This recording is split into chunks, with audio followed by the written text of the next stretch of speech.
The conference tournaments have officially wrapped up, which means March Madness is right around the corner. And I'm here to break it all down and give you the eye-popping matchups on Austin's Academy of Sports.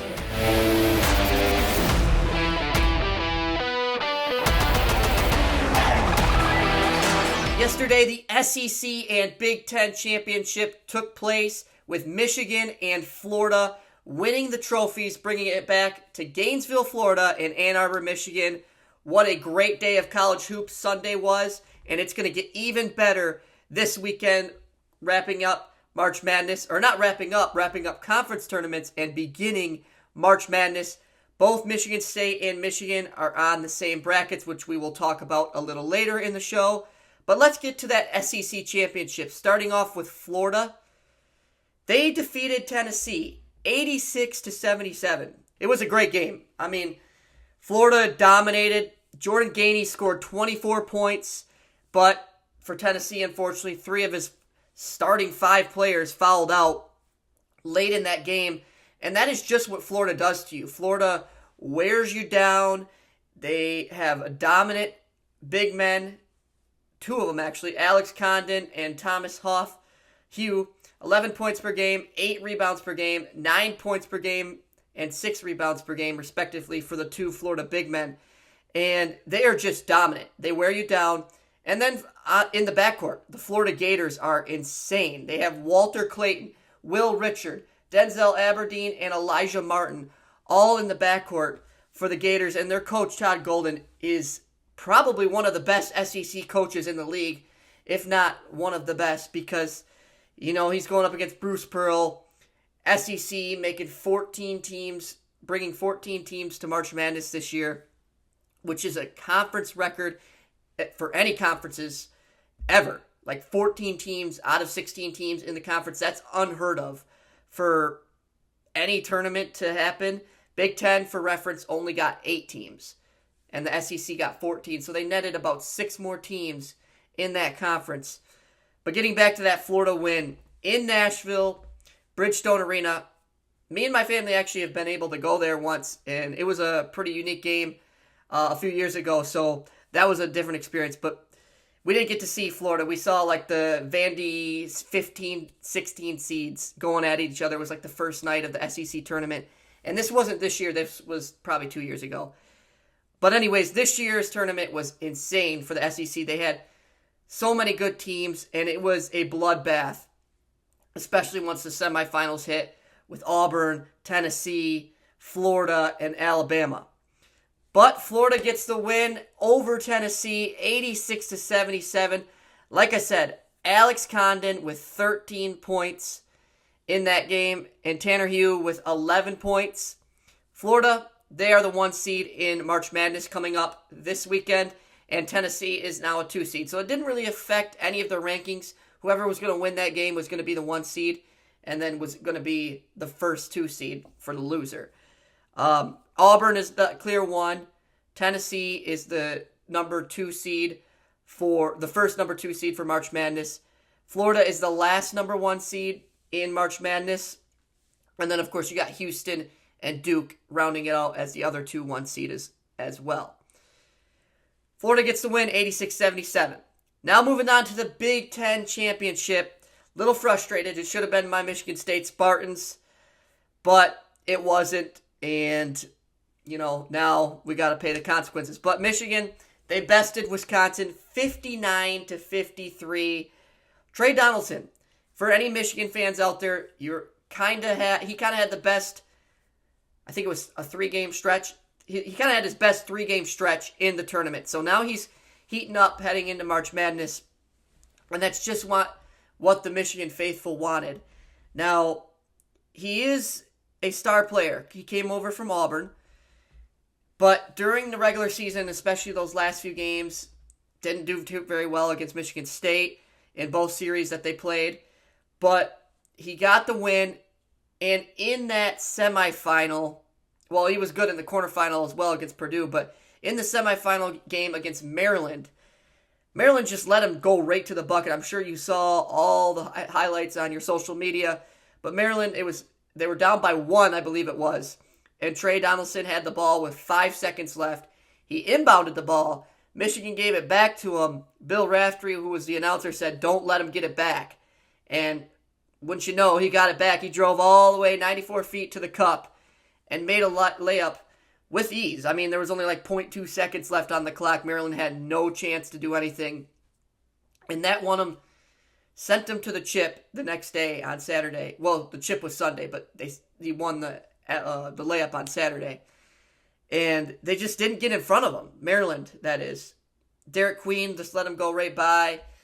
Akeem Hart let him go right by. And Trey Donaldson and the Wolverines moving on to face Wisconsin, who Wisconsin bested Michigan State as well on that Saturday. Great game, John Tonje against Michigan State. He went off with like 33 points. And now, he wasn't as productive, I guess you could say, against Michigan. He was probably the second best player on the court against Michigan. It was John Blackwell for Wisconsin that kind of carried that team. He had 18 points, and then Max Klesmit had 12. But for Michigan, Vlad Golden had 11 points, and Danny Wolf had 8. So Wisconsin, kind of fatigue set in for them. 4 games in 4 days.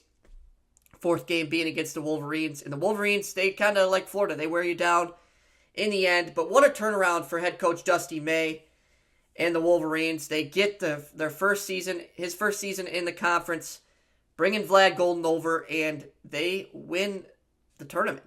They didn't win the regular season. Michigan State won that, but you're seeing a trend here. Michigan State wins the regular season. Michigan wins the tournament. Kind of Big Ten basketball is running through the state of Michigan right now. These last few seasons, it's only going to get better with recruiting and stuff like that. But anyways, like I said, big turnaround for Dusty May. They finished the season at 25-9, 3rd in the Big Ten. They only had like 8 wins last year, and now they're at 25. So big turnaround. I'm going to keep saying that, reiterating it. Big turnaround for Dusty May. Michigan kind of got snubbed in March Madness because right after that game, they had the selection show. And Michigan, you're never going to believe it, but they're a 5 seed, winning the tournament. 2 Big Ten teams that shouldn't be in front of them are Purdue at 4, who they beat in the quarterfinals. Maryland is ahead of them, I believe. And Wisconsin is a 3 seed. So, do take that information with what you want. Michigan, maybe it'll give them more, confidence booster because they're a 5 seed and they want to make it far. But Michigan, like I said earlier in the show, Michigan and Michigan State are in the same bracket on the south side. Michigan being that 5 seed and Michigan State being that 2 seed. Michigan is the 5 seed with 12 quad 1 wins. Now you may be asking, what is a quad 1 win? A quad 1 win is a good win at home or on the road against a good opponent. It goes up to 4 quads. Quad 4 is a terrible loss at home, or especially at home or on the road. And then quad 3 is even, getting the trend. Quad 1 is the best you want to get, and quad 4 ends it down here. And you want to have the most quad 1s wins as possible. Auburn had the most just because they played in the SEC this season, and they pretty much beat up on a lot of SEC teams. In Wisconsin, they are a 3 seed with 8 quad 1 wins. So that was the Big Ten tournament. SEC tournament, Florida beat the Tennessee Volunteers. Big Ten tournament, Michigan beat Wisconsin 59-53.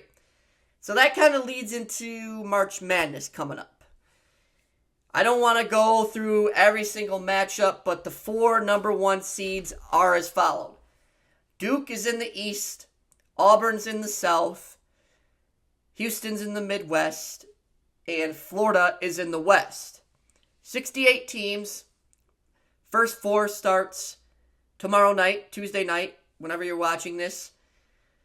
North Carolina, they are the last team in, and they are playing in the first 4 with a chance to advance in the tournament as an 11 seed. Huge controversy going on with that. How the AD of North Carolina is kind of on the chair of the NCAA men's basketball bracketology creator of the brackets. And UNC made it just because the AD, he said he wasn't in the room at the time, but he was. Well, he wasn't, but he's, it's got to be a little favoritism going into work the next day and not putting your AD's school in March Madness. Because if you're in March Madness, you instantly gain a lot of clout, a lot of money for your school, and that can be distributed to the athletes, the coaches, the players for NIL and stuff like that. So those are the 4-1 seeds. If you want to look at the bracket, I'm sure you can already you've already made your bracket by now. I'm just going to give you my champion. The outright SEC champions of, not in the regular season, but in the tournament, who I just mentioned. I'm going all the way with Florida. Florida in that West region, I think they can beat St. John's, and I think they can beat Duke. I think they can beat Auburn. And that will make them the Natty National Championships.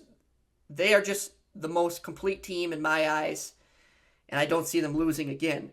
Like I said, in the backcourt, 4 great players, a great coach, and they had a gauntlet schedule in the SEC. So Florida is my winner against Auburn in the Natty. Natty is April 7th. I've covered what I wanted to cover. Florida wins the SEC, wins March Madness. Michigan wins the Big Ten. And as always, thank you for tuning in on Austin's Academy.